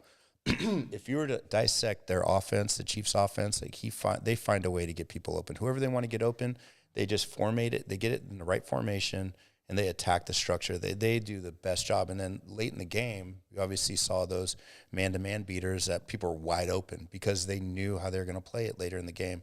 And you have somebody like Pat Mahomes who could execute. Travis Kelce, they got dudes up front. They got other guys catching the football. They have Spagnuolo, who's been the defensive coordinator of Super Bowl championship teams. Like, that guy's good, man. Like that. So, but the Titans are led by a former linebacker. They have a certain mentality. It's like black and blue, bruising mentality. Yeah. I love the way that they play.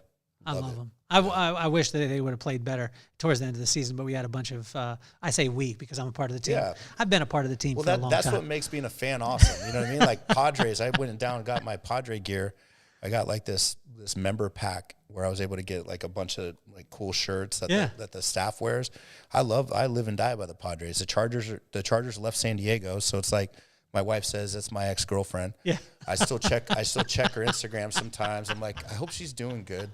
You know, I don't want her to be with a turd. You know what I mean? Like, I want her to do well, you know, but she's just, I don't love her anymore. You know what I mean? Like, so that's the Chargers for me. They're in LA. I still root for the Chargers. Like, but when they lose, my rest of my day isn't ruined. But the Padres, like, they have a bad game. I'm like, I can't watch them anymore. So two questions for you. Who shouldn't come and be a part of Brady Performance? As far as I'm a parent and I'm looking, why shouldn't I come?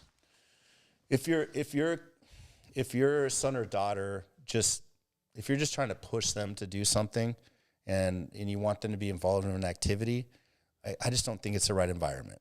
Okay. Because we want kids that are hungry. We want kids that want to really work at it and improve their skills. It's just not the environment if you're not. That doesn't mean we're gonna start yelling at your kid or we're going to make your kid's experience terrible. Like, it means none of that.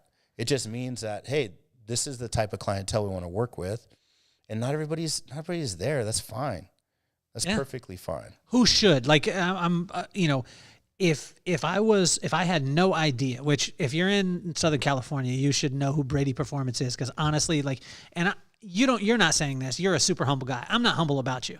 Like, you're the baddest man. I mean, you're the baddest man out there. I've watched you. I mean, and from the heart set to the mindset to the skill set, I don't think anybody touches you. And again, I'm a brag like that, and I'm going to tell everybody that's listening right now, and all the people that tune in all over the country, you better get your butt to Carlsbad and get your kid, hanging out with Coach Brady. But if I'm a mom out there or a dad, and I don't know, and I'm choosing, why should I choose it? Because I've been an admissions counselor at the college level. Every parent wants their kid to be around somebody who knows what it takes to get to the college level. I've been like the person doing the paperwork, meeting with families. Oh, we have this X amount of dollars saved away to pay for school, or we have we have all these. I had to do that for my job. I've been a recruiting coordinator twice. So from that standpoint, even if your kid isn't going to get recruited as a football player, like, I'm still a resource from that standpoint. People will text me, ask me questions, and the answers I give them blow their mind. You can go on the NCAA website right now and look at all the resources you need instead of paying somebody to go, like, help you with recruiting. You could look at everything you need. You can go on a website and then send messaging to you. So I educate people on that type of stuff. They have conversations with me. If some people want me to help them with that, then I've done a little bit of work where it's like I have like 3 quarterbacks that I'm doing that with, where I'm sending information out. But it's, I don't know if that's what I want to spend all my time on, right? But they should go to me because of that fact. I've coached at the college level. I've coached at the high school level. I've had success with younger kids. I've had success with pro guys, getting them ready for the combine. So I feel like I can hit a moving target a little bit better than a lot of other guys or girls that train. But I think the coolest thing too is that you're not just teaching it, you are it. And I watch you, and I got to watch you out there on the field and coaching kids, and it's like there's some people that can't do, so they teach it. There's some people that do it but can't teach it. But you're the unicorn. And I'm probably the only person that's allowed to call you a unicorn without getting knocked out. But we're also on we're live right now, so if you knock me out, then everyone will get to see it. It'll be good TV. But I'm saying that you're the unicorn in the fact of not every gritty player and great player can coach. But you've been there, you've been in the trenches, and you know how to be able to communicate it. Those two things together, that's like taking talent and hard work and putting it together, because no one could beat that. I've been around good coaches since I was in high school. The current head coach for Poway, Kyle Williams, and his brother Brett, who coaches at Poway as well. Their dad, Bill, coached coaches. And so I was exposed to Bill when I was, I think, like 14, 15 years old. We did a first little camp at Poway for the quarterbacks. And just the way that he organized every drill, the buzzwords, the way that he taught was appealing to me. And I started helping him out with his business, and I remember sitting in like a film room at his house in his garage, he calls it the operations center, with all these VHS videos and, like a football monitor, and being in there with the defense coordinator from the Chiefs, or being in there with the special teams coordinator for the Jaguars. I can keep going, right? But I learned how to coach from Bill, and I was exposed to a lot of good coaches at a young age. Wow. Just the guys that were masters of their craft, and I want to be good at what I do. I always knew I was going to be a coach, and being able to communicate, that's something I'm always trying to strive to get better at. Like, because I'm like, dang, I used too many words there, or man, I could have connected a little bit better with this kid this way. You know what I mean? Like, you look at all the positive, and I appreciate all that praise, but just you're a high level person, so you have expectations of yourself, and you probably focus on the things you need to get better at, as opposed to focusing on the things you're good at, right? So for me, I'm always trying to get better. I want to become a better coach. I went to a conference last week where I was only able to be there for part of the day, but I took my notebook, I took notes in my iPad, I got everybody's business card I spoke to, I walked around, handed business cards out, and people knew who I was. A lot of people knew who I was, but some people didn't. And other people maybe that are skeptical, I want to have the opportunity to kind of tell them about my business. But I went and learned. I picked up some things. I asked questions. I'm inquisitive, right? I want to learn. Yeah. I read books. I try to read every single day. Like, even if it's like one page, I'm trying to learn. I'm trying to write down my thoughts, and I want to get better. I want to coach Maddox better. I want to coach Owen better. I want to coach, Jax, who plays at University of Nevada, better. I want to coach Luke, who plays starting quarterback at Davidson. I want to coach Jordan, who's quarterback at Montana State.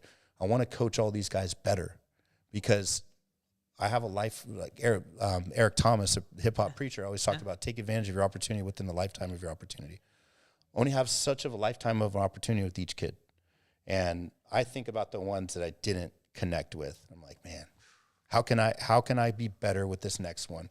And so that's really been like my focus, my big time focus this year in 2023. It's been, we're going to do quarterly reviews. We're going to give feedback, and I'm going to be very specific about, like, this is what they worked on during this. They did 7 sessions with me this quarter.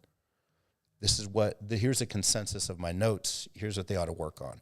Here are the drills to work on your own, and just make sure that these kids are getting better. Then those are life lessons. I mean, we could keep talking here until it's lunchtime. And it's like I love it, man. So I started the podcast because of my kids.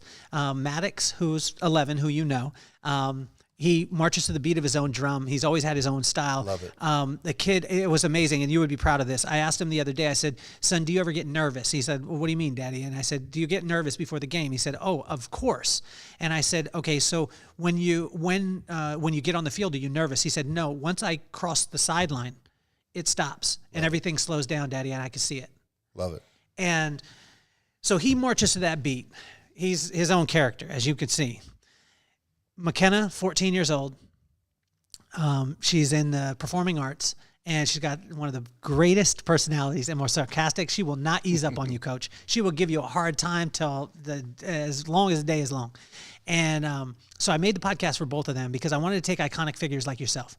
And I want you to realize that you being a coach, and I told you this the other day, I still remember the things that my coaches taught me in 4th grade. My coach Duffy, who was my coach in my sophomore year basketball coach, still texts me to this day saying, hey, blah, blah, blah. I still refer to him as coach.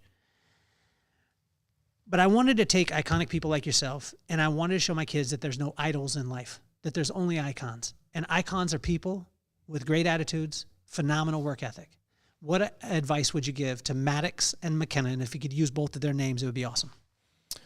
So the advice I'd give to Maddox and McKenna is to find out what you're passionate about, and do everything you can to set yourself up to work within that passion when you're older, when you have to make money and when you have to bring in for your family. Find out early what you're passionate about. Even ask the question, what would you do for free when you're older? What would you do for free? And somebody that was in ministry that I was really close with when I was in college, like, shared that with me, because I was trying to determine if I was going to go coach or if I was going to be a pastor. those types of things. I don't want to give off this impression that I'm this perfect Christian or anything. I'm not. No one But is. he asked that question. He said, like, what would you do for free? I would coach for free. So I would tell Maddox and McKenna, think about what makes you happy, what keeps you, what motivates you, like what doesn't stop in your mind, and then do everything you can to research that space or surround yourself with people that are making it in that space, and then get to where you can work in that space, because you'll be very fulfilled and you'll be very happy. Because I spent 5 years running from coaching, and I did the software thing, and I woke up every day busting my tail to research software, but I was like, I want to research quarterback play. I want to research like how to call the perfect play versus this defense. You know what I mean? And so I'm still on my journey, and I want to make this profitable, and I want, I want to from like a business standpoint, but I don't ever want to take the passion and like the heart behind it, and I'm always going to make it accessible to people. So I would say to them, find what they're passionate about, and then work towards becoming a subject matter expert in that. I want to speak some life into you. You can have both. You could be absolutely crazy, insanely out of your mind, unbelievably profitable, and still have that passion. And I want to speak that life, and that's what Brady Performance is going to do and is going to continue to do. And anyone out there that's listening, number one, I want to thank every one of you for helping us to be in the top 1% of podcasts globally, for sharing, for doing all those things. I want to thank you for checking out our sponsors, Chris Noggle and Jim DiGiulio, which is Findlay, Volvo, Cars of Las Vegas. And I want to thank you guys for that.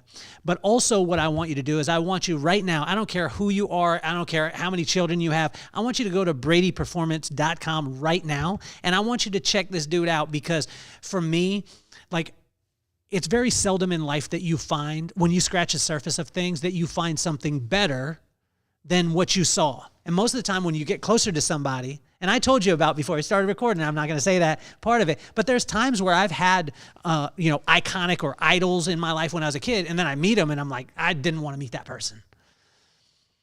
It's so refreshing to be able to meet a person like yourself that what you do permeates. Nothing can stop that. And I think about the song, no matter how hard you try, you can't stop me now. And that's what I think about with Brady Performance. That's the song that Maddox plays in the headphones or in the car before we go to a game. No matter how hard you try, you can't stop us now. And I want to congratulate you on it, man. I just think it's amazing. One last question for you is, do you think that Jesus is okay going to early service so you can watch football at 10? I think Jesus is okay with that.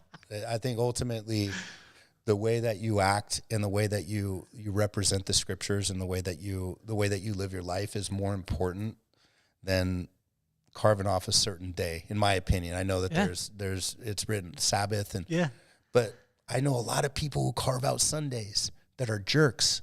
They carve out Sundays to go to church, and they don't represent Jesus, man. Like, they don't. They're pious. And sorry, I didn't want to get because like that's a hot topic for me, because like my Jesus is loving towards all.